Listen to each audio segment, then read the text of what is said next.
आज हम लोग सीखेंगे, जानेंगे समय जोन का मानक समय। पॉइंट पहला क्या है, ऐसे देखिए। पूरे दुनिया को, विश्व को 24 को समय जोन में बांटा गया। कितने वैरायटी के समय पूरे दुनिया में बटेगा? 24 समय जोन में बांटा गया है। मान्य है, लीगल है, समझ सकते हैं। 2 मिनट लेट होता है तो इतना घबरा जाता है। 24 वैरायटी के समय।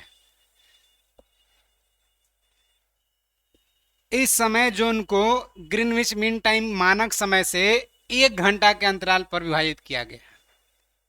समझ सकते हैं, 24 वैरायटी में 1 घंटा के अंतर पर। जीएमटी जो 0 डिग्री वाला है इसका, ऐसे 1 घंटा के अंतर पर एक समय जोन है। यानी क्या डिग्री के अंतर पर होगा? 15 डिग्री के अंतर पर एक समय जोन। अर्थात प्रत्येक जोन 15 डिग्री के बराबर होता है। क्लियर है? ग्रीनविच या में उत्तर 0 डिग्री देशांतर पर, जो कि ग्रीनलैंड से नॉर्वेजियन सागर, Britain, Spain, Algeria, France, Atlantic समुद्र, दक्षिणी अटलांटिक समुद्र से गुजरता है। कौन वाला? 0 डिग्री वाला। जैसे मान के चलिए इसे है, तो यहाँ ये 0 डिग्री है, तो जहाँ जो जो देश मिलेगा उसे ना कहेंगे गुजरा है। ये है तो कहेंगे जो जो देश मिलेगा वो देश से गुजरा है। तो 0 डिग्री वाला इतना क्षेत्र से गुजरा है। प्रत्येक देश का मानक समय ग्रीनविच मीन टाइम से आधा घंटा के गुणक के आधार पर निर्धारित किया गया। देश की बात करें, प्रत्येक देश का जीएमटी से आधा घंटा का गुणक है। माने दुनिया में 24 को समय जोन है, लेकिन प्रत्येक देश के समय का अंतराल आधा घंटा के गुना में है। जैसे भारत का समय अंतराल 5.5 घंटा आगे है, तो 5 घंटा नहीं, आधा घंटा का गुना में है। आधा घंटा बोले तो क्या डिग्री? 7.5 डिग्री। मानक समय स्वेच्छा से चयनित या में उत्तर का स्थानीय समय होता है। कोई भी देश को स्वेच्छा से चयनित करना पड़ता है, जो एक विशिष्ट क्षेत्र या देश के लिए मानक समय निर्धारित करता है।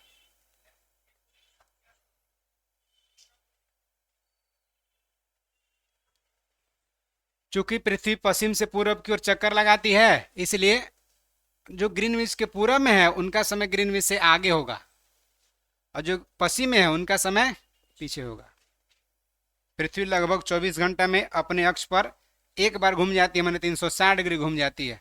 अर्थात 1 घंटा में कितना समय? 15 डिग्री का अंतर होता है। अब 1 डिग्री और 4 मिनट के लिए कितना डिग्री? इस प्रकार जब ग्रीनविच से दोपहर के 12 बजे हो, ये समझा चुके हैं कल लोग, जब ग्रीनविच यहाँ 12 बज रहे हो, तो ग्रीनविच से 15 डिग्री अगर पूर्व में जाएंगे, इधर आएंगे, 15 डिग्री इधर आएंगे, तो कितना बजेगा? 1 घंटा आगे। यानी 15 चौके 60, 60 मिनट माने कि 1 घंटा ग्रीनविच समय से आगे 1 घंटा आगे होगा। अर्थात दोपहरिया के 1 बजे होगा। समझ में आ गया ना? अब वही 15 डिग्री पश्चिम कहेगा तो 11 बजेगा। क्लियर है ना ये बात? लेकिन ग्रीनविच से 15 डिग्री पश्चिम में समय जो होगा कितना होगा? ग्रीनविच से 15 डिग्री पश्चिम की बात करें, 15 डिग्री पश्चिम की बात करें, 1 घंटा पीछे, यानी कि सुबह का 11 बजे होंगे। इस प्रकार जब ग्रीनविच पर दोपहरिया के 12 बजे हैं, तो समय 180 अगर बात करें मध्य रात्रि होगी। जैसे देखिए 0 डिग्री है, यहाँ 12 बज रहा है, 180 है, ये 180 है, 180 एक है, ये पूरब हो गया, ये पश्चिम हो गया। यहाँ 12 बज रहा है, 180 डिग्री कितना समय का अंतर होगा? 180 डिग्री में कितना समय? 1 डिग्री में 4 मिनट, तो 180 डिग्री में 12 घंटा। टोटल 360 डिग्री है तो 24 घंटा, तो 12 घंटा, तो 12 घंटा इधर होगा, तो आगे वाला 12 घंटा 12 बजे दिन, यानी 12 बजे रात हो जाएगा यहाँ, अगला दिन वाला रात, और ये वाला पिछला दिन वाला 12 बजे रात। तो अगर ग्रीनविच पर 12 बज रहे हो दोपहरिया, तो 180 पर क्या बजेगा? 12 बजे रात होगा। ये पहलका दिन वाला 12 बजे रात, ये अगला दिन वाला 12 बजे रात, ये ना। अगर यहाँ मान के चलिए आज कितना तारीख है? 28 है, 28 नवंबर है। अगर यहाँ, तो यहाँ क्या मिलेगा 12 बजे? 29 नवंबर। और यहाँ क्या मिलेगा? 27 नवंबर। आ रहा समझ में? चलिए, माने ये भोर वाला मिलेगा 12 बजे वाई, अगला दिन वाला, एक बाद फिर 12 बज के 1 जैसी होगा 29 हो जाएगा। आगे देखिए, 180 मध्य रात्रि होगा। किसी स्थान पर जब सूर्य आकाश में अपने उच्चतम बिंदु पर होता है तो उस समय घड़ी के दिन का 12 बजते हैं। देखो ये गांव में खाली सूर्य देख के बता देंगे 1 बज रहा होगा और का ना कह देते हैं, बिना घड़ी उड़ी के 4 बजे। अब दिने कितना बचल है, बिना कोई घड़ी के बता देने लगभग 2-4-10 मिनट का अंतर रहेगा। आधा घंटा तो बहुत ज्यादा अंतर हो गया है ना। अगर सूर्य एकदम सीधे है शीर्ष पर, पूरे पूरे 12 बज रहा है, 12 बज रहा है ना, ना 12 12 है ये। तो ये सब गलती करवा रहे हैं आप तब। ये सब सही होना चाहिए ना। सूर्य अगर सीधे शीर्ष पर है तो 12 बज रहा है, और वो थोड़ा सा पश्चिम को ढला तो 12:30, 1 2 3 शाम वाला होते लगे। अगर पूर्व ही है तो फिर क्या है, 11 10 9, तो 12 बजते हैं। कब? जब दोपहर में एकदम सीधे बिंदु उच्चतम बिंदु पर हो तब, यानी 12 बजे सबसे कम समय दूरी तय करना होगा सूर्य का। इसीलिए 12 बजे देखेंगे तो सूर्य एकदम सफेद नजर आएगा, क्योंकि सब प्रकाश आ जाएगा। सब प्रकाश का मिश्रण, सब रंग के प्रकाश का मिश्रण कौन रंग होता है? सफेद होता है। भारत 82.5 डिग्री पूर्वी देशांतर को इलाहाबाद के निकट मिर्जापुर गुजरता है, उसी को मानक समय माना है। यानी 12 बज रहा होगा तो समझिए कि वहां एकदम देशांतर पर। अगर देशांतर इलाहाबाद के सामने अगर 12 बज रहा है, समझिए वही भारत का मानक समय हो गया। यह समय ग्रीनविच से कितना? 5.5 घंटा आगे है। भारत पूर्वी हुआ कि पश्चिमी? 82.5 डिग्री पूर्वी है, 5.5 घंटा आगे। अतः जब ग्रीनविच में दोपहरिया के 12 बजेगा तो उस समय भारत में 5.5 घंटा आगे जोड़ दीजिए, कितना बजाएगा? 5.5 घंटा जोड़ दीजिए 12 में तो कितना बजा? 5.5 घंटा आगे बजेंगे। माना 1 2 3 4 5 5.5, ये ना। ग्रीनविच यूनाइटेड किंगडम यूके में है। जो ग्रीनविच जगह है जो वेधशाला से गुजरती है, ये 0 डिग्री वाला कहाँ है? यूके में। मानक समय 7.5 डिग्री के गुणक में लिया जाता है। मानक समय 7.5 डिग्री के गुणक में ही है, इसीलिए 5.5 घंटा। अब देखिए कुछ ऐसे भी देश है जहां ज्यादा देशांतरीय विस्तार है। जैसे माने भारत में 68 डिग्री 7 मिनट से 97 डिग्री 25 मिनट पूर्वी देशांतर भारत का विस्तार है। यहाँ 68 डिग्री वाला, 97 डिग्री वाला। जब इतना एरिया में विस्तार है तो भारत में दोनों के बीच में अंतराल करेंगे 97 डिग्री 25 और 68 में, तो आएगा 30 डिग्री अंतर। इसका मतलब भारत के पूर्वी और भारत के पश्चिमी समय के बीच में अंतर होगा। जब देशांतर है 30 डिग्री का अंतर, तो समय का अंतर 2 घंटा होगा ना। 2 घंटा का अंतर है। तो भाई 1 घंटा के अंतराल पर आधा घंटा गुणज मानक रखे हैं, 1 घंटा के अंतराल पर तो भारत में तो 2 समय जोन होना चाहिए। भारत डिमांड किया है, लेकिन अभी तक एक समय जोन भारत के पास है। लेकिन अंतर है। अरुणाचल प्रदेश में जाएंगे तो सूर्योदय पहले हो जाएगा। कितना समय पहले? अगर गुजरात के बाद आप सरक्रिक एरिया में हैं, गुजरात के गुहार मोती एरिया में है, तो 2 घंटा पहले ही वहाँ सूर्योदय हो जाएगा अरुणाचल प्रदेश के किबुतु में। और गुजरात में आपका 2 घंटा बाद सूर्योदय होगा। गुजरात में सूर्यास्त 2 घंटा बाद, यहाँ बज रहा 4, तो गुजरात में अभी 2 बज रहा है अरुणाचल प्रदेश के हिसाब से। अरे समझ में आ गया ये। तो भाई अरुणाचल प्रदेश और गुजरात में जब 2 घंटा के अंतर है, तो बिहार और गुजरात में कुछ ना कुछ अंतर होगा। अरे भाई ई वाला जैसे कहे कि मतलब जो गुजरात है तो यहाँ पर होगा, ये अरुणाचल प्रदेश वाला होगा, तो बिहार ये एरिया यहाँ, तो बिहार और यहाँ में भी तो कुछ अंतर होगा। आधे घंटा 1-1 घंटा अंतर है ना। चलिए, कुछ देश में ज्यादा देशांतरीय विस्तार के कारण एक से ज्यादा मानक समय की व्यवस्था किया गया। जैसे अमेरिका में 9 गो समय जोन है, समझ लीजिए। रसिया में 11 समय जोन है। ऑस्ट्रेलिया में 3 समय जोन है। फ्रांस में 14 समय जोन है। लिख लीजिए फ्रांस। सबसे ज्यादा समय जोन कौन देश में? फ्रांस में। चलिए, अब देखिए विषुवत रेखा है इक्वेटर लाइन, भूमध्य रेखा 0 डिग्री के अक्षांश, इसी को ना सब कहेंगे। भूमध्य रेखा कहिए, विषुवत रेखा कहिए, 0 डिग्री अक्षांश कहिए, इक्वेटर लाइन कहिए, बात बराबर है। यह ना है 0 डिग्री, है ना 0 डिग्री। विषुवत रेखा इक्वेटर लाइन पृथ्वी के मध्य सतह से होकर जाने वाली वह अक्षांश रेखा जो उत्तर दक्षिण दो बराबर भाग में बांटता है, उसी को क्या कहते हैं? 0 डिग्री अक्षांश विषुवत रेखा कहते हैं।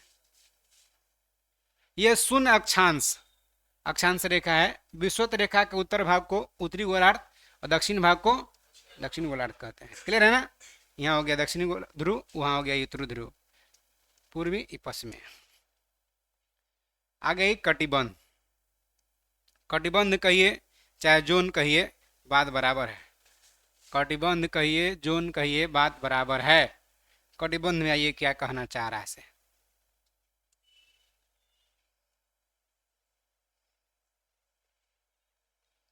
ये 0 डिग्री है, इसको क्या कहते हैं? इक्वेटर लाइन विषुवत रेखा 0 डिग्री का अक्षांश। अब यहां से लेके कर्क 23.5 मकर दक्षिण, ये जो एरिया होगा एक क्षेत्र अलग कहलाएगा। तो कटिबंध आइए, कटिबंध जोन देखिए क्या है। प्रत्येक गोलार्ध में ताप के आधार पर कई भाग में बांट दिया गया। यहाँ का ताप कुछ और होगा, यहाँ का ताप कुछ और होगा, यहाँ का ताप कुछ और होगा, क्योंकि अक्षांश ताप का सूचक है। अलग अलग अक्षांश पर ताप अलग अलग पाया जाएगा। समझ में आ रहा बात? चलिए, इन भागों को जितना बांटा गया वही क्या कहलाता है? कटिबंध कहते हैं। ये निम्न है, देखिए। पहला उष्ण कटिबंध, विषुवत रेखा के 30 उत्तर ले लिया है और 30 दक्षिण, लेकिन आपको कर्क मकर के आसपास से इतना एरिया ये उष्ण कटिबंध कहलाता है। क्या कहलाता है? उष्ण कटिबंध। तो विषुवत रेखा के 30 उत्तर 30 दक्षिण भाग, यहाँ वर्ष में 2 बार सूर्य शीर्ष पर चमकता है। 2 बार कब कब सर?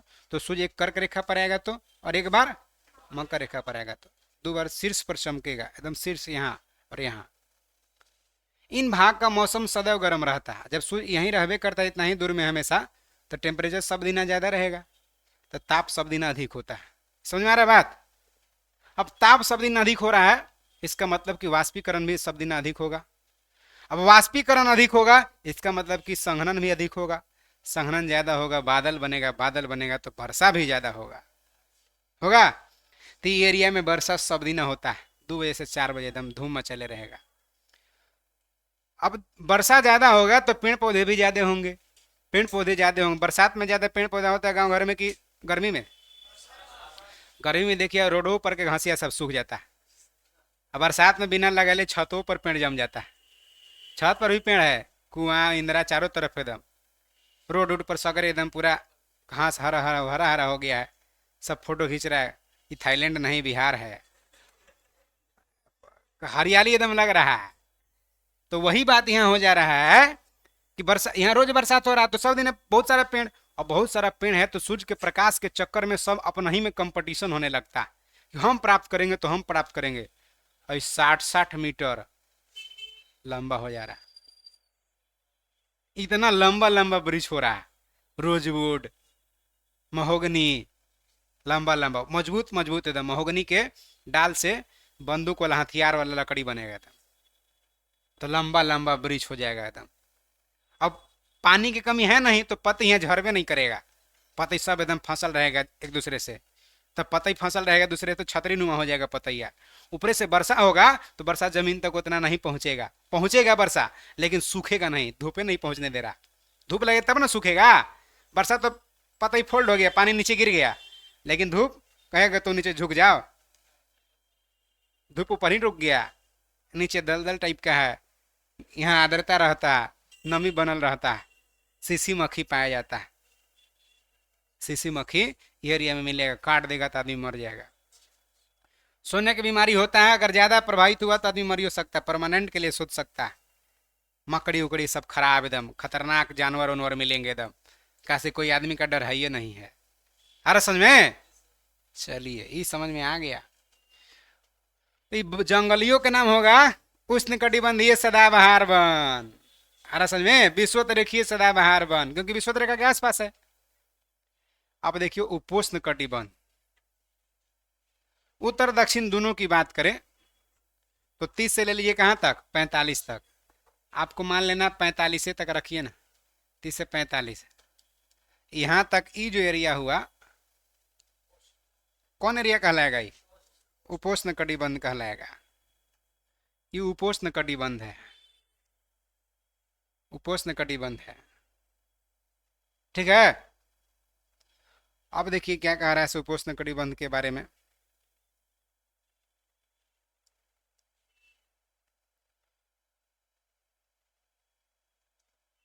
ताप अधिक कुछ दिन रहेगा, कुछ महीना ताप अधिक और कुछ महीना ताप कम रहता है। पूरा पॉइंट आपको टिक लगाना है, कुछ महीना ताप अधिक और कुछ महीना ताप कहीं अधिक। कब सर, तो जब यहाँ आता होगा तो एरिया पूरा एकदम लाइटेड हो जाता होगा, ताप अधिक होता होगा। लेकिन जैसे नीचे आया ताप कम हो गया, फिर यहाँ आता होगा तो ताप अधिक होता होगा। नहीं तो कुछ महीना ताप अधिक हो रहा हो, कुछ महीना कम हो रहा है, सालों भर ताप रह रहा है नहीं। चलिए अगला है शीतोष्ण कटिबंध, 45 से 66 या 66.5 देगा। 45 से 66 या 66.5 एरिया को कहिए क्या है, शीतोष्ण कटिबंध। 66 दोनों साइड में ना, उत्तरी दक्षिणी दोनों ना, दोनों साइड में। ये जो एरिया है कौन कटिबंध, शीतोष्ण कटिबंध। समझ में आ गया है।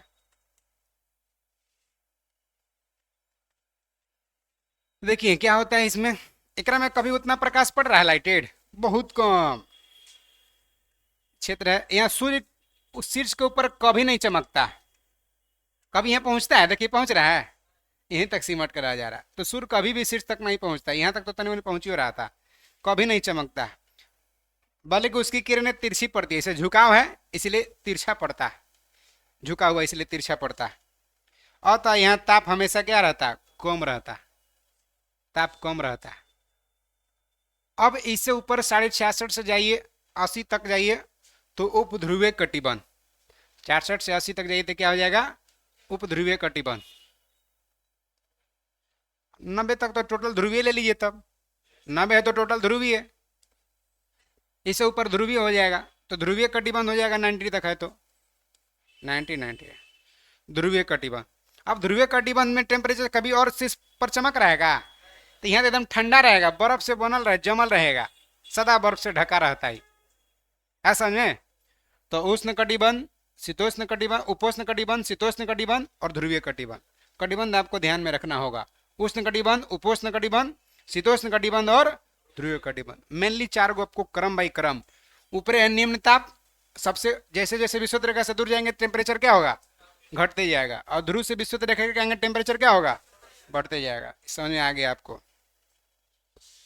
ध्रुवीय कटिबंध 66 से 90 टोटल ले लिया तो क्या हो गया, ध्रुवीय कटिबंध। तो उपध्रुवीय उसको बांट सकते थे आप। 66 से 90 के मध्य स्थित, जहाँ ताप अत्यंत ही कम रहता है, बहुत कम रहता है, फलस्वरूप हमेशा बर्फ जमा रहता है, वो ध्रुवीय कटिबंध कहलाता है। क्लियर हुआ। अब अक्ष देखिए, जेकरा पर ये नाच रहा है ना, वही इसका क्या अक्ष है। उत्तरी ध्रुव और दक्षिणी ध्रुव को मिलाने वाली जो काल्पनिक रेखा है जिस पर पृथ्वी घूमती है, वही क्या है, अक्ष है। ये वाला अक्ष है, ये अक्ष। चलिए ध्रुव, पृथ्वी के वे 2 बिंदु जिनसे होकर काल्पनिक अक्ष गुजरता है, यहाँ से काल्पनिक अक्ष गुजर रहा है, यहाँ से गुजर रहा है, क्या कहलाता है, ध्रुव कहलाता है। अक्षांश, किसी स्थान के विषुवत रेखा के उत्तर या दक्षिण, ये ना विषुवत रेखा है, एक उत्तर उत्तर, दक्षिण दक्षिण, उत्तर या दक्षिण, क्या कहलाता है, जो कोणीय दूरी वही अक्षांश कहलाता है विषुवत रेखा से। अक्षांश वृत्त देखिए, तो अक्षांश सब वृत्त ना बनाता है, गोले गोले एक बार घूम रहे तो एगो वृत्त बन जा रहा है ना। विषुवत वृत्त के समांतर खींचे हुए काल्पनिक वृत्त, उसी को अक्षांश वृत्त कहते हैं। सबसे बड़ा वृत्त कौन बनाएगा, विषुवत रेखा, सबसे बड़ा वृत्त विषुवत वृत्त होगा।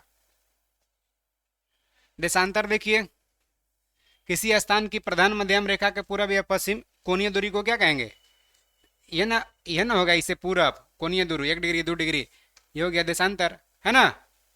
1 डिग्री 2 डिग्री, ये क्या हो गया देशांतर। तो 0 डिग्री देशांतर के पूर्वी या पश्चिमी कोणीय दूरी 1 डिग्री 2 डिग्री 3 डिग्री, वो क्या कहलाएगा? देशांतर। देशांतर रेखा आ जाइए।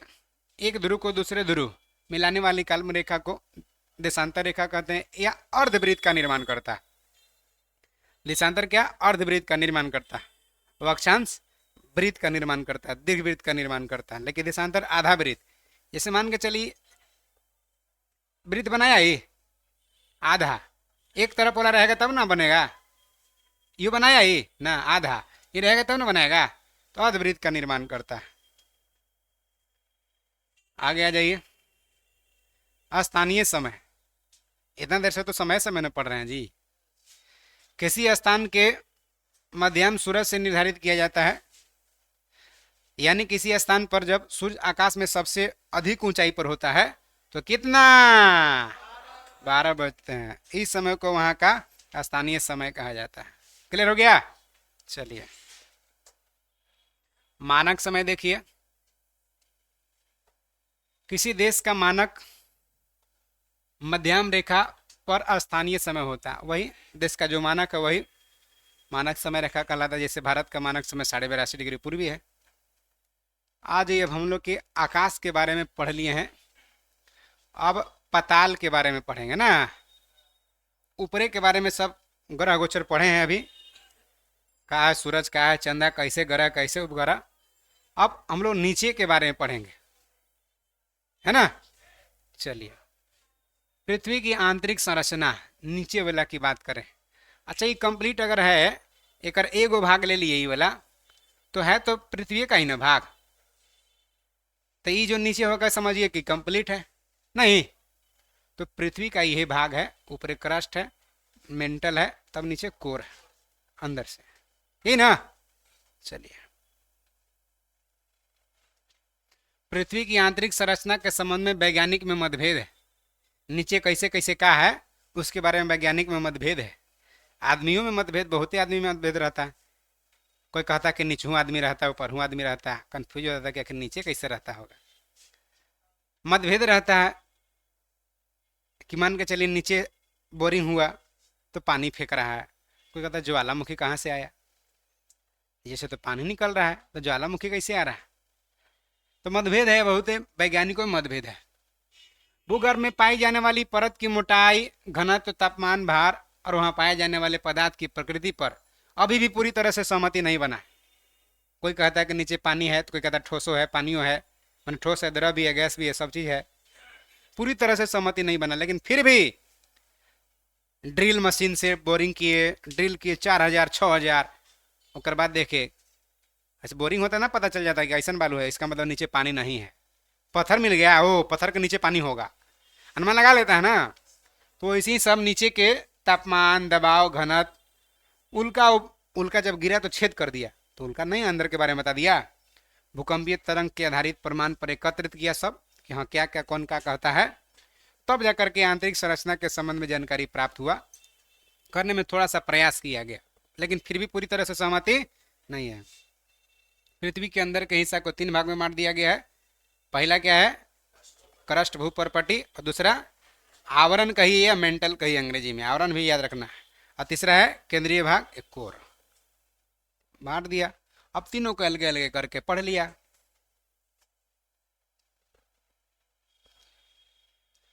अब देखिए भूपरपट्टी, क्रस्ट, पृथ्वी के ऊपरी भाग को क्या कहते हैं? भूपरपट्टी कहते हैं। ये जो मुख्यतः ऊपरा है, ऊपरला भाग है, मुख्यतः बेसाल चट्टान से बना है। किसे बना है? बेसाल चट्टान से ये वाला भाग बना है, मुख्यतः बेसाल चट्टान से। सबसे पतला ये है।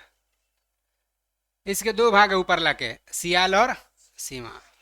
सियाल में सिलिका और एल्युमिनियम ज़्यादा है, सियाल में सिलिका एल्युमिनियम ज़्यादा है, और सीमा क्षेत्र में सिलिका और मैग्नीशियम ज़्यादा है, इसमें सिलिकॉन मैग्नीशियम ज़्यादा है। चलिए आगे आ जाइए।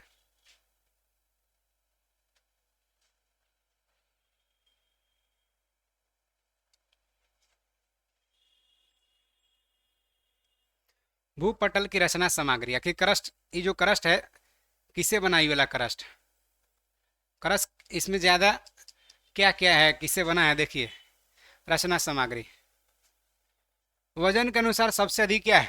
ऑक्सीजन। भूपर्पटी में लगभग 46% ऑक्सीजन है, सबसे ज्यादा। भूपर्पटी में आपको याद रखना ऑक्सी एलो, ऑक्सी एलो, सबसे ज्यादा ऑक्सीजन है तब सिलिकॉन है, तब एल्युमिनियम है, तब लोहा है। सबसे ज्यादा ऑक्सीजन तब सिलिकॉन, तब एल्युमिनियम, तब लोहा। तो भूपर्पटी में सबसे ज्यादा तत्व कौन है? ऑक्सीजन है। दूसरा अधिक कौन है? सिलिकॉन। तीसरा अधिक कौन है? चौथा अधिक कौन है? लोहा। बोले एकरा में धातु कौन है? एल्युमिनियम और लोहा दोनों धातु एकरा में। तो भूपर्पटी में सबसे अधिक धातु कौन है? एल्युमिनियम। दूसरा अधिक धातु, समझ आ गया बात? दूसरा स्थान पर सिलिकॉन है, तीसरा स्थान पर एल्युमिनियम है, प्रतिशत में खाली ऑक्सीजन का। चौथा स्थान पर लोहा है। 4 गो तो कंपलसरी हो गया, बाकी एक और कैल्शियम लोहा के बाद सोडियम, वहां तक आपको करना है। सोडियम तक जरूरी है सीक्वेंस। ऑक्सीएलओ से हो गया 4 गो, पांचवा हो गया क्या? कैल्शियम। छठा हो गया क्या? सोडियम। ना, इतना से काम चल जाएगा।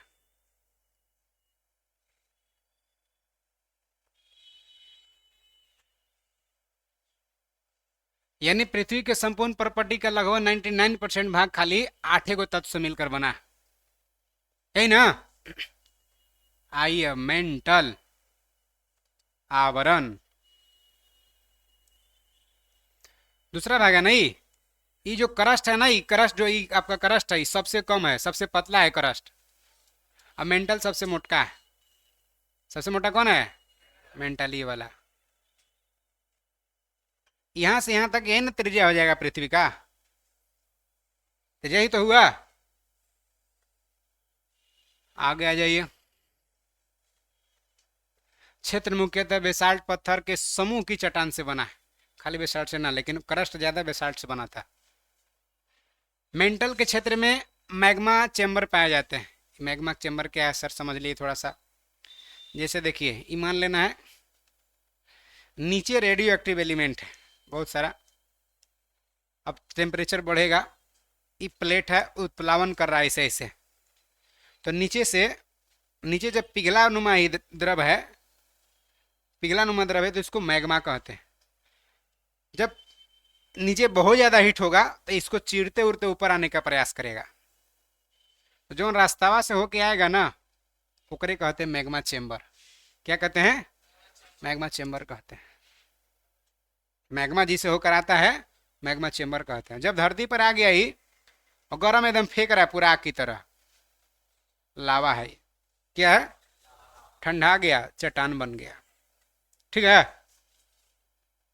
अगर क्रिस्टल नुमा है धरती पर तो समझिए मैग्मा ही है, ठोस हो गया, लावा हो गया, और ठंडा गया, चट्टान हो गया। तो मैग्मा चेंबर पाया जाता है। ये बात समझ में आ गया ना? चलिए, घना तो उन्नत जरूरी नहीं है, समझना कि सबसे ज्यादा है, प्रतिशत जरूरी नहीं कि क्या परसेंट ज्यादा है, लेकिन सबसे अधिक है कौन? मेंटल। आगे आ जाइए। मोहोविस्क डिसकंटिन्यूटी, ये बॉर्डर का नाम है। ये क्रस्ट और मेंटल के बीच की सीमा है। ये क्या हो गया? ऊपरी क्रस्ट, ये क्या हो गया? यहां से यहां तक मेंटल। तो ये क्रस्ट और मेंटल दोनों के बॉर्डर का नाम क्या है? मोहोविस्क डिसकंटिन्यूटी है, समझ में? मेंटल के बीच की सीमा है। क्लियर हो गया पॉइंट?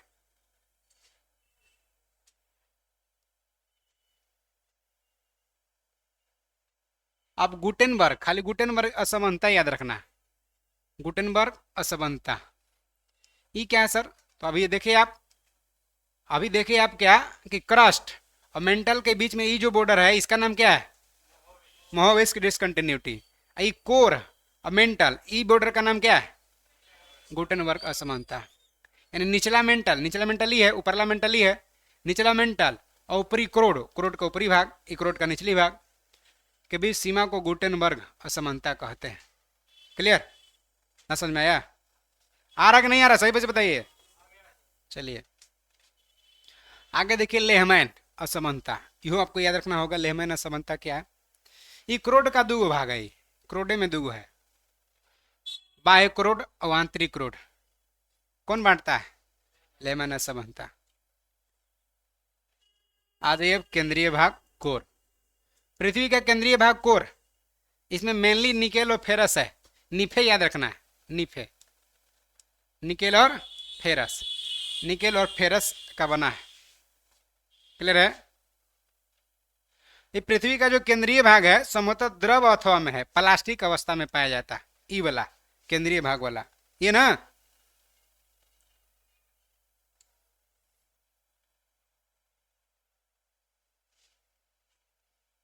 अब देखिए पृथ्वी का घनत्व कितना है।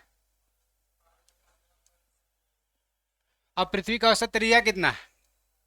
6371, 12,756 किलोमीटर है ना जी व्यास। त्रिज्या नहीं बताया गया? आधा ज्योग्राफी पढ़ लिए पृथ्वी के बारे में।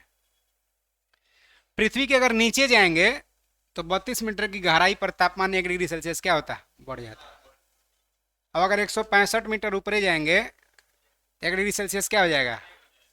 1 डिग्री सेल्सियस टेम्परेचर घट जाएगा। ऊपर जाएंगे तो है ना, और नीचे जाएंगे तो बढ़ जाएगा। अब वायुमंडल पार करेंगे तो फिर टेम्परेचर बढ़ना शुरू होगा। ऐसा ना कि कितना ऊपर जाएंगे तो घट रहा है से घट रहा है, नहीं। वायुमंडल पार कर जाएंगे ना फिर बढ़ना शुरू हो जाएगा। आयन मंडल से बढ़ना मिल जाता है। मतलब ये हो गया, एक व्यक्ति कुआं में है नीचे अंदर, एक व्यक्ति ऊपर है, ज़्यादा गर्मी किसको लगेगा? कुआं वाला का। व्यक्ति गड्ढा में नीचे है, उसकी मम्मी हल्ला करे कि ऊपर चढ़ो, निकलो निकलो, ठंडा मार देगा, ठंडा मार देगा। और लड़का सब स्वेटर टोपी सब खोल के सूतल होकर में बैठल है, तो गंजी पर हो, ठंडा मार देगा, जल्दी ऊपर निकल के पहनो पहनो। तो बच्चा कह रहा ना गर्मी नहीं, ठंडा नहीं लग रहा, ठंडा नहीं लग रहा। मम्मी देख रही, कह रहे खाली गंजी पहन ले है। इसका मतलब कि पढ़ल कौन है? पढ़ल कोई नहीं है, लेकिन पढ़ल की तरह कौन बतिया रहा है? बचवा। यानी कोई नहीं है, मम्मियों नहीं पढ़ल है। इसका मतलब है कि नीचे उसको गर्मी लग रहा है। क्यों? क्योंकि गहराई पर जाने पर टेम्परेचर बढ़ता है। अरे भाई 1 डिग्री मैंने बहुत होता है, कोई बात नहीं, पॉइंटे में 0.2 बढ़े तो कुछ तो अंदर है ना बिस्फिटा कुआं में। चलिए, पृथ्वी का स्थलीय क्षेत्र की बात करें तो सबसे नीचा क्षेत्र कौन है? मृत सागर, जॉर्डन में मृत सागर। कई स्थलीय मैंने सर, देखिए पृथ्वी का जानते हैं आप कि लगभग 30% भाग पर, 29% से 30% भाग पर स्थल है, और 70 से 71% भाग पर क्या है? जल है। तो क्या नीचे यहाँ क्रस्ट है? जलवा के नीचे क्रस्ट है ना जी? क्रस्ट है। जिधर जलीय एरिया है उधर भी तो क्रस्ट है, और जिधर स्थलीय उधर भी क्रस्ट है। पतला है क्रस्ट जलीय एरिया में, इधर मोटा है क्रस्ट। इधर है पहाड़, पठार, मैदान, इधर क्या है? गर्त है, खाई है। तो स्थलीय भाग में सबसे नीचे कौन है? जॉर्डन में मृत सागर। और जॉर्डन में मृत सागर, समझ में आ रहा है बात? मृत सागर। और अगर पानी वाला भाग कहे तो सबसे गहरा कौन होगा? मेरियानागर, क्योंकि स्थल नहीं, प्रशांत महासागर में हो, ये स्थल वाला एरिया में है। समझ में आ रहा है बात? तो वही कारण सबसे नीचा क्षेत्र जॉर्डन में मृत सागर का आसपास का क्षेत्र है। चलिए, सबसे पहले पाइथागोरस बताया था कि पृथ्वी गोल है। सबसे पहले कौन बताया? पाइथागोरस का कि पृथ्वी गोल है। मान ही नहीं रहा था शुरू में लोग कि ना गोल कैसे है। कौन कह दिया कि गोल है? पृथ्वी गोल है ये नहीं, देखो तो उबड़ खाबड़ है, क्यारी है, प्लेन है, वो कह रहा गोल है। पोप के राज चलता था उस समय। आकाश में अब देखिए, आकाश में स्वतंत्र रूप से लटकी हुई पाइथागोरस कह रहा, लेकिन न्यूटन कह रहा कि नारे भाई गोल नहीं है, नारंगी के समान है। कौन? न्यूटन। न्यूटन कहा कि नारंगी के समान है, लेकिन जेम्स जिन था कहा कि गलत गलत कह रहा है तुम लोग, नारंगी के समान नहीं है, नाशपाती के समान है। भला हुआ कोई वैज्ञानिक अनानास नहीं कहा। मतलब कंफ्यूज हो जाता है कि अनानास उबड़ खाबड़ लंबा टाइप का है भाई, ऐसा गोल गोल कह रहा है। अब पृथ्वी की बाह्य सतह को 4 भाग में बांट देते हैं। बाह्य सतह क्रस्ट वाला, सबसे बाह्य सतह क्रस्ट ना है, सबसे अंदर सतह क्रोड है, स्थल मंडल है, जल मंडल है, वायुमंडल है, जयमंडल। क्लियर है? सबसे बाह्य सतह वाला है। पहले आ जाइए स्थल मंडल।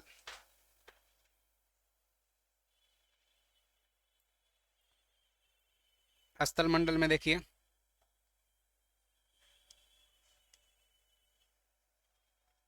पृथ्वी की संपूर्ण बाह्य परत जिस पर महाद्वीप है, जहाँ पर्वत पहाड़ मैदान पठार सब है, महासागर स्थित है, क्या कहेंगे? स्थल मंडल कहेंगे। पृथ्वी के कुल 29%, 29-30% पर लगभग क्या है? स्थल है। और 71% भाग पर क्या है? जल।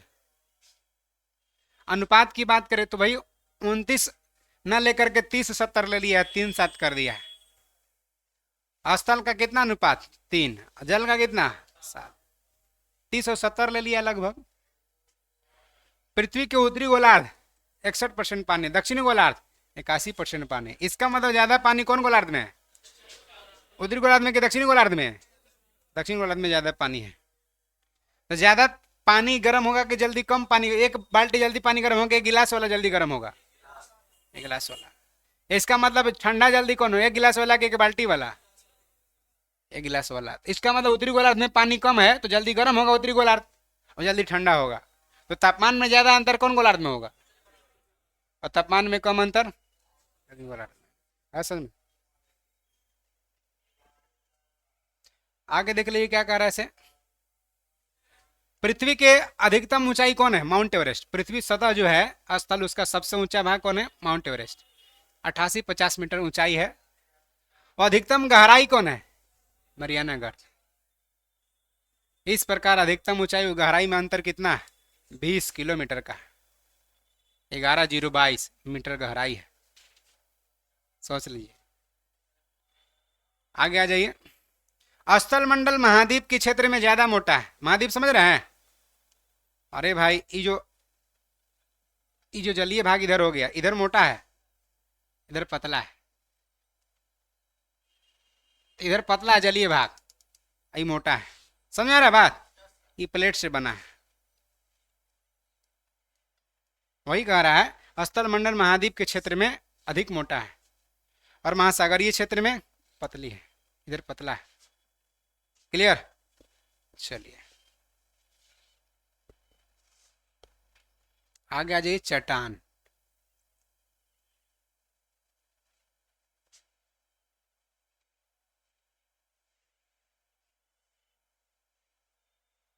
चट्टान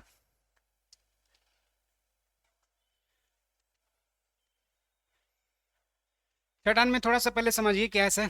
ये स्थल है, जलीय भाग है। स्थल है, जलीय भाग। जलीय भाग पतला है, सब प्लेट से बना है।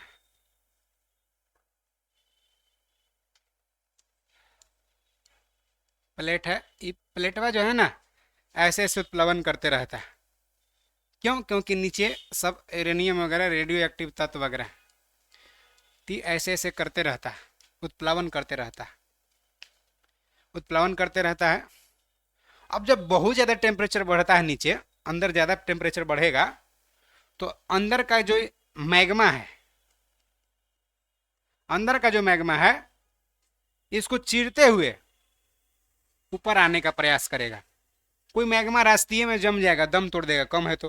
कोई बहुत ज्यादा गर्म है, दम चीरते उड़ते ऊपर आ जाएगा, ऐसे फेंकने लगेगा आकर के, है ना। जब मैग्मा ऊपर नीचे जब तक क्रिस्टल नुमा है मैग्मा कहलाता है। जब आया ठोस हो गया तो लावा कहलाता है। ठंडा हो गया चट्टान कहलाया। ठंडा होकर मैग्मा से चट्टान बन गया। चट्टान ठोस और कठोर होता है। तो जो मैग्मा से चट्टान बना उसको शुरुआत में उसको कहते हैं आग्नेय चट्टान। क्या कहते हैं? आग्नेय चट्टान। अब 50 साल बाद 100 साल बाद और निकल आकर में से चिरते आ गए ऊपर, चट्टान बन गया, 2 लेयर हो गया। 100 साल बाद और ऊपर आया चट्टान, एक और लेयर हो गया। तो चट्टाने पर चट्टान, चट्टाने पर चट्टान, ये परतदार चट्टान है। परतदार चट्टान या अवसादी चट्टान कहते हैं। तो आग्नेय चट्टान एक हुआ और दूसरा कौन हुआ? अवसादी चट्टान। परत पे परत हो गया तो अवसादी चट्टान है। अब खाली ठंडा के कठोर हो गया वो चट्टान आग्नेय चट्टान है। अब देखिए इसमें क्या एक परत 50 साल में पर पेड़ पौधा ना होगा? सब पेड़ पौधा होगा। तो दूसरा परत बना तो पेड़ पौधा दब गया, एक पर फिर पेड़ पौधा आया, फिर दब गया, फिर आया। तो यानी परत बाई परत पेड़ों पौधा जीव जंतु सब दबल धसल है तो सब जीवाश्म बन जाता है। तो कहता कि कौन चट्टान में जीवाश्म पाया जाता है? अवसादी या अवसादी या परतदार चट्टान। ग से गधा अवसादी या परतदार चट्टान कहेंगे। आगमन चट्टान में हुआ था, परत बाई परत बनते गया तो बीच में फसल रह गया सब, तू सबसे बना जीवाश्म। तो अवसादी कहिए चाहे परतदार चट्टान में जीवाश्म पाया जाता है। आग्नेय चट्टान में क्या है, नीचे से जो होगा ब्लॉक ऊपर फेंक दिया होगा, सोना चांदी वगैरह मिल रहा होगा, वो सब जो भी हो मूल्यवान धातु बहुमूल्य धातु सब मिल रहा होगा। तो चट्टान मूल ही दोनों है। अब बहुत दिन के बाद ताप दाब वर्षा घर्षण रगड़ घनत्व में परिवर्तन के फल स्वरूप एक आकार रूप बदल जाता है। ऐसे सही चट्टानवा से हो गया, ऐसे हो गया या ऐसे हो गया, तो ई चट्टान जो रूप बदला इसको रूपांतरित चट्टान या कयांतरित चट्टान कहते हैं। तो चट्टान तीन प्रकार के ना, आग्नेय अवसादी कयांतरित या रूपांतरित। मेन दुए गो है, वह दोनों स्वरूप ताप रूप आकार बदला तो रूपांतरित या कयांतरित हो गया। समझ में आया? चलिए ठीक है, आइए आगे। आप पृथ्वी की सतह के कठोर भाग को क्या कहते हैं? चट्टान कहते हैं। आगे आ जाइए। उत्पत्ति के आधार पर चट्टान तीन प्रकार के। आग्नेय चट्टान इग्नस रॉक, मैग्मा या लावा के जमने से बनती है। क्लियर हो गया एकदम? फटाफट क्लियर हो रहा ना। जैसे ग्रेनाइट बेसाल्ट पेग्माइट डायोराइट गेब्रो। दे देगा निम्नलिखित में से कौन चट्टान भिन्न है? तो ये सब समान है, एक अलावा दिया तो भिन्न है।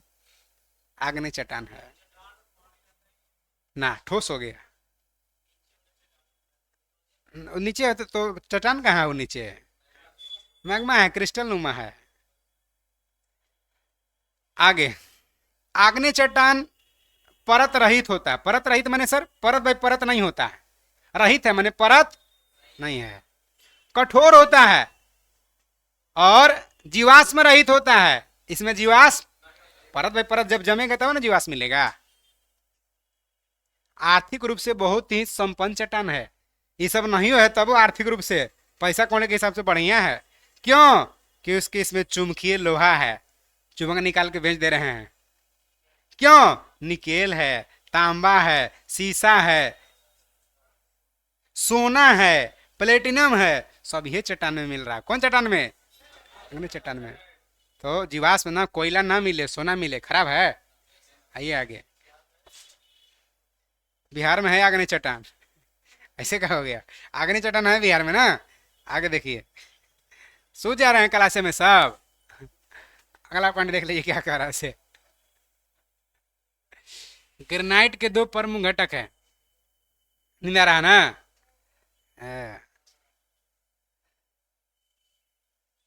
ध्यान नहीं दे रहे हैं बढ़िया से, एकदम यहाँ ध्यान दीजिए सब। सब पीछे बतियाते रह रहे हैं तो कोई ऐसे कर ले रहा है। ई का होता है स्टैंड? ई कहानी ऐसे कर ले रहा हैं कभी भी, ऐसे मत करिए। यहाँ ध्यान दीजिएगा तब ना ध्यान रहेगा। एक बार स्कूल में जो है कि आ गए स्कूल इंस्पेक्टर चेक करे कि भाई पढ़ाई लिखाई होता है कि नहीं, और टीचर एकदम पूरा एकदम झुकनी आ रहे थे, सुत रहे थे, नींद में थे। आए उधर से आकर के कहे कि शिव के धनुष कौन तोड़ा? तो टीचर लगा कहा कि अचानक नींद खुला कि ना हम जो है ये सब ज़्यादा नहीं जाना, हम नहीं तोड़े हैं। एगो लड़का को उठाए मारने लगा कि ये तोड़बे किया होगा, कि हम तो अभी देखे नहीं, ये तोड़बे किया होगा।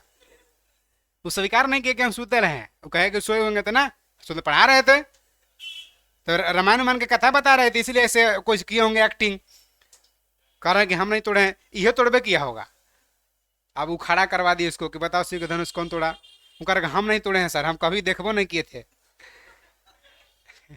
अब मार ले हैं कि ये तोड़े, झूठ बोलता है, बहुत बदमाशी करता है, आता है तब बदमाशी, जाता है तब बदमाशी, किसी को चोटी काट देता है। लास्ट में पता चला कि शिव के धनुष को राम तोड़े हैं ना। आइए आगे, गड़बड़ा जाता है। ग्रेनाइट दो प्रमुख घटक है। ग्रेनाइट में क्या रहेगा भाई? सिलिका और एल्युमिनियम। बेसाल्ट में लोहे की मात्रा सर्वाधिक होती है। बेसाल्ट चट्टान में लोहा की मात्रा सर्वाधिक होता है। ये बेसाल्टे चट्टान से काली मिट्टी का निर्माण होता है। कहता काली मिट्टी का निर्माण कौन चट्टान से होता है? बेसाल चट्टान के टूटने फूटने से। आइए पैगमाइट। पैगमाइट कैसा चट्टान है? आग्नेय अवसादी रूपांतरित। आग्नेय है भाई, सब आग्नेय है, सब। कोडरमा झारखंड में जगह है। अबरक इसी में मिलता है, अबरक इन्हीं साइडों में मिलता है। अबरक नगरी है कोडरमा झारखंड का। आगे आ जाइए। एकमात्र अबरक तत्व वाला खनिज है, खनिज नहीं है मने, तत्व वाला खनिज नहीं है। यहीं तक रही ना, बोला छोड़ ये सब, कोई दिलो ना है, याद रहे तब कोई बात नहीं रहता वो। आगे आ जाइए। अगला क्वेश्चन कर ना कि आग्नेय चट्टानी पिंड ई का है सर।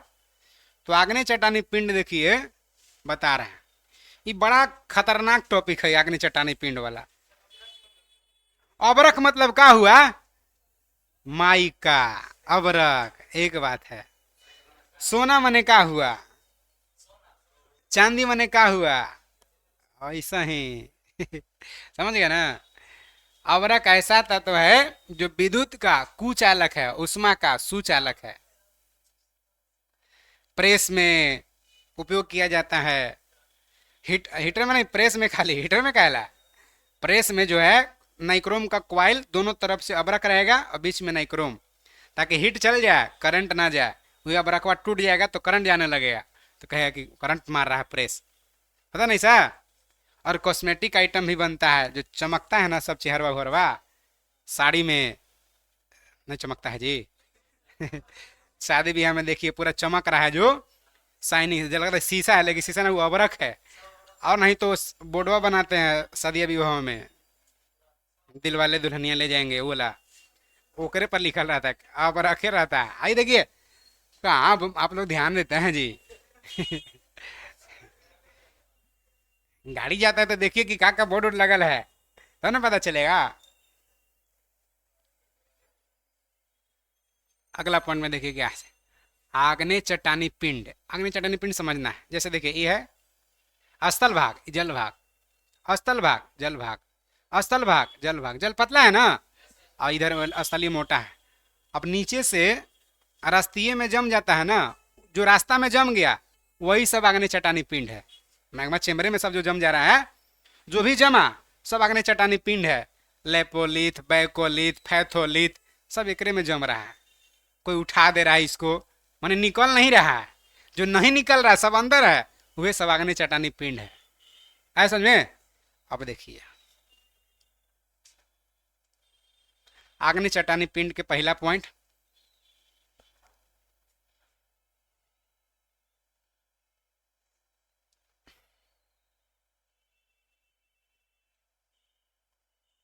बॉक्स में है क्या? अच्छा हाँ, कायांतरित थोड़ा सा समझ ली तब पिंड में चलेंगे।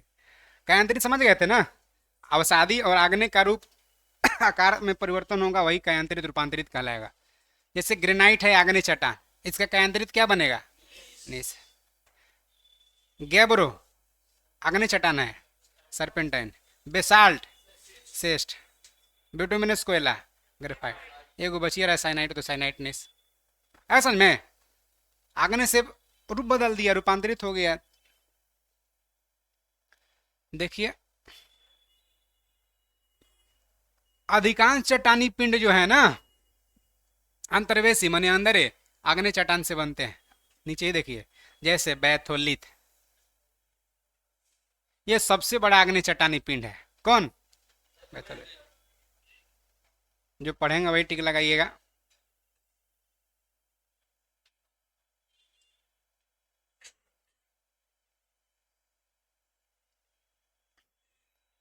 इतना कम नहीं है।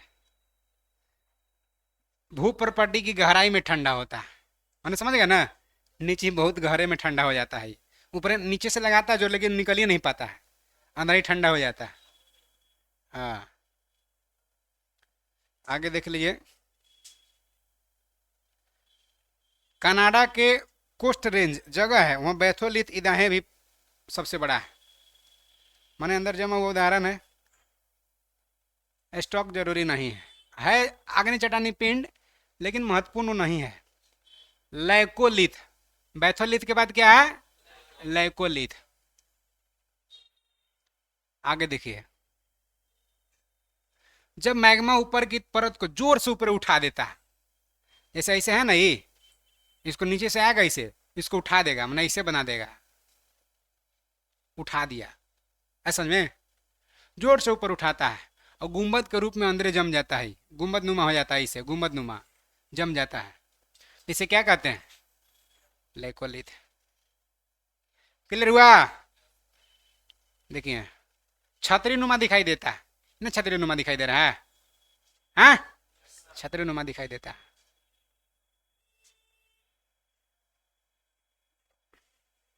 लेपोलिथ, तीन गो में तो फंसिए हैं, ये तीनों ऑप्शन रहेगा जब भी रहेगा। लेपोलिथ जब मैग्मा जम कर तस्तरी नुमा ले ले, ऐसे तस्तरी नुमा आकार ले ले, ऐसे जम जाए तो लेपोलिथ कहते हैं। क्लियर है? इतना कम ना है। डाइक,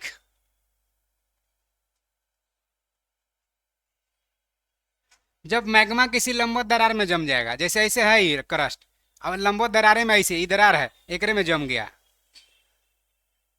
जमता है, तो इसे क्या कहते हैं? डाइक कहते हैं। झारखंड के सीबू में डाइक मिलता है।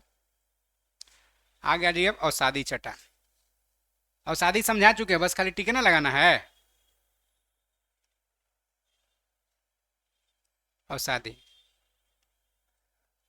चट्टान पढ़ेंगे तबे।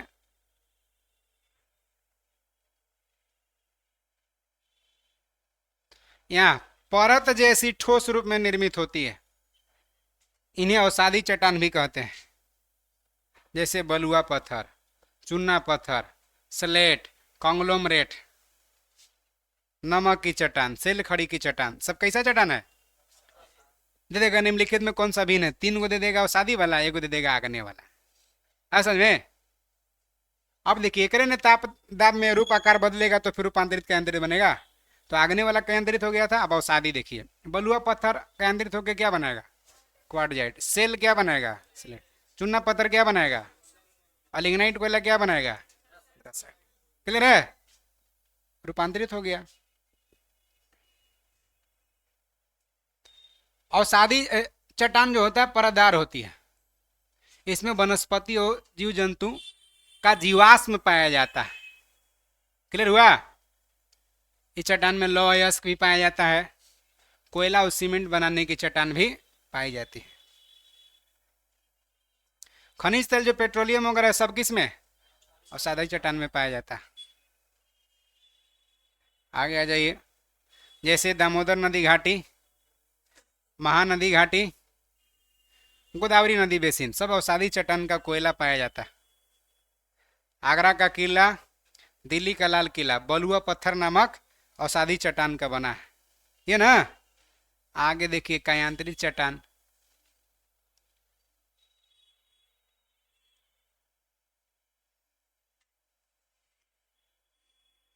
ताप दाब रासायनिक क्रिया कुछ भी हुआ, आग्नेय अवसादी चट्टान कायांतरित चट्टान का निर्माण हो जाता है। जैसे स्लेट, संगमरमर, नाइस, सिस्ट, सब क्या है? अवसादी चट्टान है ना। हाईलाइट जो होता है ना वो कायांतरित होकर के सिस्ट बनता है। कायांतरित चट्टान का रूपांतरित फाइलाइट का सिस्ट है, एक ही गो। विश्व की प्राचीनतम शैल पश्चिमी ऑस्ट्रेलिया में है, सबसे पुराना शैल चट्टान। आगे आ जाइए ज्वालामुखी, वोल्केनो।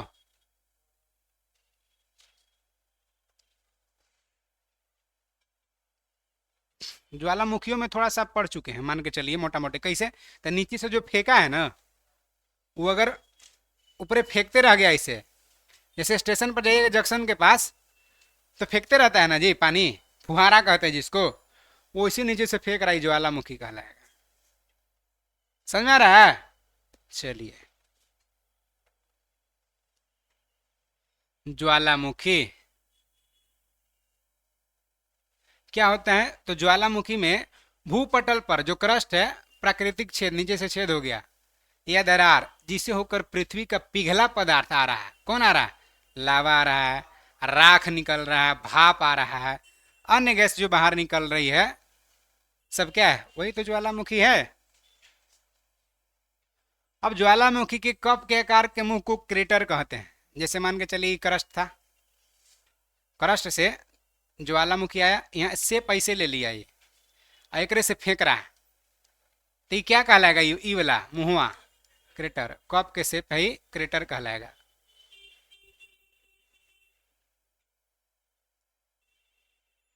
आगे आ जाइए।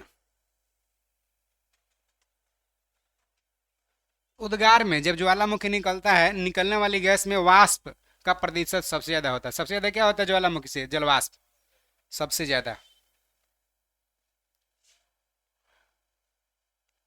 और दूसरा स्थान है सल्फर SO2 का। दूसरा स्थान किसका है?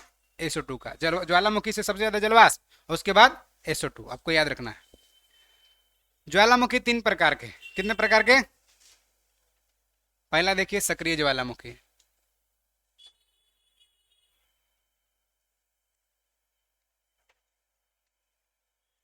करा इसमें अक्सर उद्गार होते रहता है, माने एक्टिव है, हमेशा करा में फेंकते रहता है, तो क्या है? सक्रिय ज्वालामुखी, हमेशा फेंकते रह रहा है, सक्रिय ज्वालामुखी। इसमें प्रमुख देखिए सक्रिय इटली का एटना, डायरेक्ट एटना ज्वालामुखी कहाँ है? इटली में। कैसा है? सक्रिय ज्वालामुखी। अस्टाम्बोली भी इटली में, कैसा है? सक्रिय ज्वालामुखी। अब देखिए मैक्सिको का कोलिमा ज्वालामुखी बहुत ही सक्रिय ज्वालामुखी है। कोलिमा ज्वालामुखी मैक्सिमम है, वो भी सक्रिय ज्वालामुखी है, माने एक्टिव है, वो उद्गार हो रहा है उसमें। अस्टाम्बोली भूमध्य सागर में, भूमध्य सागर के आसपास में, अस्टाम्बोली भूमध्य सागर में अवस्थित है, भूमध्य सागर के आसपास में अवस्थित है, सिसिली के पास। इसमें सदा प्रज्वलित गैस निकलते रहता है, एक्टिव है माने हमेशा गैस निकलते रहता है, जिससे आसपास के एरिया जो है ना प्रकाशित लाइटेड रहता है अस्टाम्बोली से। इस कारण से इस ज्वालामुखी को भूमध्य सागर का प्रकाश स्तंभ कहते हैं। किसको? तो कहाँ अस्टाम्बोली? इटली में। कैसा ज्वालामुखी है? सक्रिय है। नोट में देखिए विश्व का सबसे अधिक सक्रिय ज्वालामुखी का नाम क्या है? किलायू। ये कहाँ है? हवाई द्वीप है अमेरिका में, वही हवाई द्वीप जिसका राजधानी होनोलुलु है, राजधानी होनोलुलु। आइए प्रसुप्त ज्वालामुखी। निकट में हाल फिलहाल में कोई एक्टिव नहीं हुआ है, लेकिन अतीत में उद्गार माने हाल फिलहाल में नहीं हुआ है, ध्यान रखना। अतीत माने जो बीत गया, अतीत में उद्गार नहीं हुआ है, लेकिन कभी भी हो सकता है। हुआ नहीं है लेकिन हो सकता है। तो कौन कौन ज्वालामुखी है? प्रसुप्त ज्वालामुखी है। जैसे देखिए जो पढ़ेंगे वही। फ्यूजियामा ज्वालामुखी कहाँ है? जापान में, प्रसुप्त है। मेन ज्वालामुखी कहाँ है? कैसा है सब? प्रसुप्त है। आगे तीसरा देखिए शांत ज्वालामुखी या मृत ज्वालामुखी, बात बराबर है। शांत ज्वालामुखी या मृत ज्वालामुखी, वैसा ज्वालामुखी जिसमें ऐतिहासिक काल में कोई एक्टिव नहीं हुआ था और भविष्य में भी होने का संभावना नहीं है, पुनः होने का संभावना ही नहीं है, समझिए, ना हुआ था ना होगा। तो कौन ज्वालामुखी है? मृत है या शांत ज्वालामुखी है। जैसे देवबंद देवबंद देमवंद, देमवंद कहाँ है? ईरान में। पोपा कहाँ है? किलिमंजारो कहाँ है? अफ्रीका। चिमराजो कहाँ है? सब कैसा ज्वालामुखी है? शांत या मृत ज्वालामुखी। कुल सक्रिय ज्वालामुखी जितना का ज्यादा है प्रशांत महासागर के तटीय भाग में, इसीलिए प्रशांत महासागर के परिमेखला को जो तट है उसका अग्निवलय, fire ring of the Pacific कहते हैं। क्लियर? अग्निवलय कौन महासागर? प्रशांत महासागर। सबसे अधिक सक्रिय ज्वालामुखी अमेरिका और एशिया महाद्वीप के तट पर स्थित है। सबसे ज्यादा सक्रिय ज्वालामुखी कहाँ? अमेरिका एशिया महाद्वीप के तट पर, जो प्रशांत के तट पर है। ऑस्ट्रेलिया महाद्वीप में एक भी ज्वालामुखी नहीं है। गीजर का नाम सुने हैं? गीजर लगा हुआ है, कहता ना गीजर लगा हुआ है, गर्म पानी फेंकते रहता है, स्नान करे में ठंडा में भी कोई दिक्कत ना है, कहते ना लोग। आइए आगे, आदमी सुखवार हो गया, गीजर लगा दिया। देखिए देखिए दरार तथा सुराग से जैसे ज्वालामुखी निकलता है, तो ज्वालामुखी क्षेत्र में उद्गार के समय दरार तथा सुराग से होकर जो जल वाष्प कुछ अधिक ऊंचाई पर फेंकता है, इसी को क्या कहते हैं? गीजर कहते हैं, ये गेसर कहते हैं। जैसे ओल्ड फेथफुल गेसर अमेरिका के येलोस्टोन पार्क में है। ऐसे आर्टिफिशियल बनवाया जाता है, ठंडा पानी फेंकता है, ये प्राकृतिक है, येलोस्टोन पार्क में फेंक रहा है, पार्क बना दिया गया है। नेचुरल, है ना। प्रत्येक मिनट उद्गार होते रहता है, तो देखने के लिए लोग जाते होंगे। और पानी फेंकते रहता नहीं जाता है, फोटो खींचता है, सेल्फी लेता है, और न तो चलेगा, कहेगा कि हमको वीडियो बना दो, होगा ना। लगेगा कि एकदम उसी में से, ज्वालामुखी में से निकल रहा है।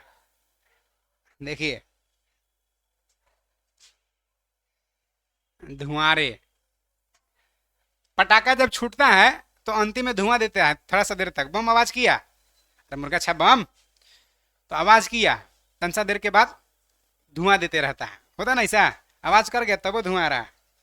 तो ज्वालामुखी के लास्ट स्टेज है ना, उसी को क्या कहते हैं, धुआंरे। ज्वालामुखी क्रिया के अंतिम अवस्था का प्रतीक है, इसे गैस और जलवाष्प निकलता है, ये ना।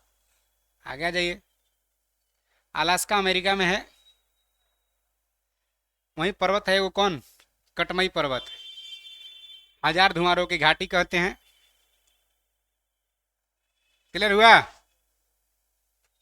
विश्व का सबसे ऊंचा ज्वालामुखी कोटोपैक्सी है, कहाँ आई, इक्वाडोर में।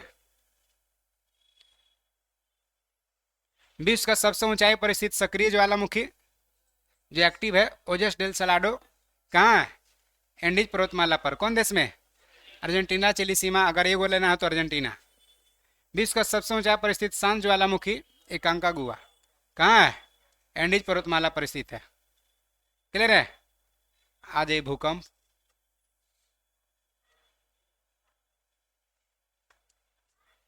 भूकंप थोड़ा समझ लिए तो एकदम आसान हो जाएगा। अभी बोले थे कि ऐसे ही प्लेट है, बोले थे ना जी, ये जो प्लेट है ये उत्प्लावन करते रहता है, ये प्लेट है ऐसे ऐसे करते रहता है। अगर ये प्लेट बा, अगर ये प्लेट नीचे खिसक गया, ये प्लेट ऊपर उठ गया, नीचे खिसक जाए, तो ये प्लेट ऐसे हो जाएगा, हो जाएगा ना। एक नीचे गया, ऐसे हुआ भूकंप आया, ऐसे हुआ तब भूकंप आया। इसीलिए भूकंप देखिए तो सामान्यतः लगातार 2 बार आता है, नीचे खिसका बैलेंस हुआ, नीचे खिसका बैलेंस हुआ। तो प्लेट के इधर उधर हलचल जो होता है उसी को क्या कहते हैं, भूकंप कहते हैं। चलिए डायरेक्ट आ जाइए, भूकंप का अध्ययन सिस्मोलॉजी कहलाता है। भूकंप में 3 तरह के कंपन होता है। पहला प्राथमिक तरंग या पी तरंग कहते हैं इसको, पी वेव्स कहते हैं। यह तरंग पृथ्वी के प्रत्येक भाग से गुजरता है, जैसा कि जानते हैं आप, नीचे देखिए, ये आप जान रहे हैं ना, जब भी तुरंत ना आज पढ़े हैं, ये जो है आपका ठोस भी है, द्रव भी है, गैस भी है, पढ़े हैं ना। अरे भाई ये वाला ठोस है ज़्यादा, यहाँ क्रिस्टल प्लास्टिक नुमा है, ठोस द्रव गैस सब चीज़ में है। तो यहाँ कह रहा है कि पी तरंग अंदर प्रत्येक माध्यम से गुजरता है, चाहे ठोस रहे चाहे द्रव रहे, सब माध्यम से गुजरता है। इसका औसत वेग कितना है, 8 किलोमीटर प्रति सेकेंड। इसका इतना गति है कि सभी जितना भी भूकंपीय तरंग है सबसे ज़्यादा है किसका, इसीलिए किसी भी स्थान पर सबसे पहले पहुंचेगा, कौन पहुंचेगा, पी तरंग। पृथ्वी से गुजरने के लिए इन तरंग को अपनाया गया जो मार्ग है, इन मार्ग वर्ग नहीं पूछेगा। आगे आ जाइए, ये ध्वनि तरंग की भांति कैसा तरंग है, पी तरंग अनुदैर्घ्य तरंग है। क्लियर हुआ। पी तरंग कैसा तरंग है, अनुदैर्घ्य तरंग, किसी न किसी माध्यम से गुजर रहा है, तीनों माध्यम से गुजर रहा है। आगे देखिए द्वितीय तरंग या एस तरंग, इन्हें अनुप्रस्थ तरंग कहते हैं। भूकंपीय तरंग है लेकिन है क्या, अनुप्रस्थ तरंग। ये तरंग केवल ठोस माध्यम से गुजरता है, कौन तरंग, एस तरंग। औसत वेग इसका कम है, यानी कि पी तरंग से इसका वेग कम है, ये जरूरी नहीं कि क्या किलोमीटर, 8 किलोमीटर वो है, उससे ही कम है। तीसरा तरंग का नाम क्या है, सतही तरंग या एल तरंग। आगे आ जाइए, इस तरंग का खोज जो एस तरंग है HD लव किया था, इसीलिए इसको लव तरंग भी कहते हैं। कई बार इनको लव वेव्स के नाम से भी तरंग को पुकारा जाता है। इस तरंग का अन्य नाम क्या है, आर वेव्स। ये तरंग मुख्यतः धरातल तक ही सीमित रहता है, माने तीनों माध्यम धरातल तक आएगा, इधर उधर नहीं जाएगा। ठोस तरल गैस तीनों माध्यम से गुजर रहा है, कौन, इस तरह।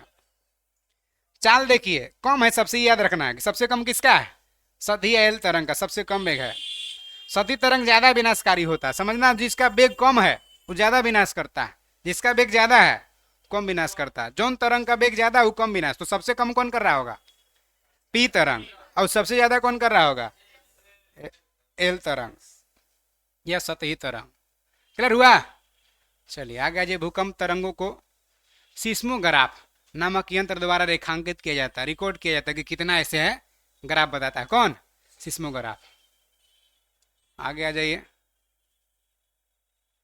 जितने भी भूकंपीय तरंग है, एस हो चाहे पी हो चाहे एल हो, वेग अधिक घनत्व वाले पदार्थ से गुजरेगा तो वेग क्या होता है? बढ़ जाता है। इसका मतलब ठोस में ज्यादा वेग होगा कि द्रव में कि गैस में? ठोस का घनत्व तो ज्यादा है, इसलिए ठोस में वेग ज्यादा होता है, सबका है ना। अब कम घनत्व वाले पदार्थ से गुजरने पर वेग घट जाता है। इसका मतलब भूकंपीय तरंग का वेग कम किसमें होगा? गैस में। प्राथमिक तरंग जो पी तरंग है, पृथ्वी के केंद्रीय भाग से गुजरता है, क्रोट तक एकदम पहुंचता है। कौन तरंग? पी तरंग। बाकी कोई केंद्रीय भाग तक नहीं पहुंचता। अब गौण तरंग, वही एस तरंग को कह रहा है गौण तरंग। द्वितीयक तरंग, गौण तरंग, एस तरंग। ये द्रव पदार्थ से नहीं गुजरता, खाली ठोस से गुजरता, अनुप्रस्थ है वो। एल तरंग केवल धरातल के पास ही चलती है। कौन तरंग? एल तरंग। आइए केंद्र। भूकंप के उद्भव स्थान, जहां से भूकंप उत्पत्ति होता है, उसको क्या कहते हैं? भूकेंद्र या भूकंपीय केंद्र या केंद्र कहते हैं। केंद्र के निकट पी एस एल तीनों प्रकार के तरंग पहुंचता है जहां केंद्र बनाता। सुनो होगा न्यूज में, काठमांडू को केंद्र बनाते हुए बिहार को तहस नहस करते हुए आगे बढ़ गया, कहता है ना। काठमांडू को इस बार भूकंप केंद्र बनाया, यानी जहां केंद्र बनाया वो ज्यादा तहस नहस होगा। तो नदी के बिहार है, बिहारों में डैमेज करेगा। हम लोग की तरफ खाली कहें कि धरती डोलल है ना। आइए आगे, आगे आ जाइए।